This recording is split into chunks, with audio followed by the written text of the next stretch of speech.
Hi guys, in this video I'll show you how to set up Siriusxm in your new car. Now first of all visit the Siriusxm website from your laptop or PC or whatever you're using. So once you are at the homepage of the website, so on the right side you will see these options like listen and help. Just click on help, and once you click on help you will see all these options. So just go to this option called radio activation. So once you click on radio activation, so it will take you to the second page. As you can see, like this is basically the activation page.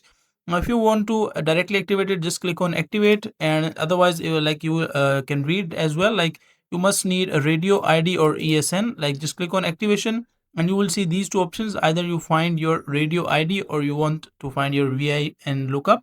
So let's say I want to find my radio ID of my car or the vehicle that I'm using. So let's say this is the model Acura. Now to see the ID on your display, you can see until channel 0 appears. And if you have any other model, let's say Charlotte or BMW, Audi, just click on this and you will see these options like how you can activate it or how you can find it.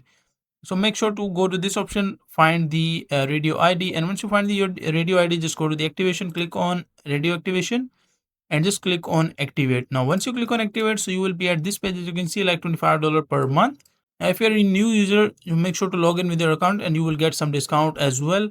So just click on vehicle info and radio id, just click on continue, and inside this section make sure to enter your radio id. And once you enter your radio id, just click on continue, and they will basically take you to the second page, which is account info. So make sure to add your account details like first name, second name, email, phone number, postal code. Just click on continue, add your payment method, and after that you will be able to set it inside your new car. So that is a simple and easy process of how you can do it.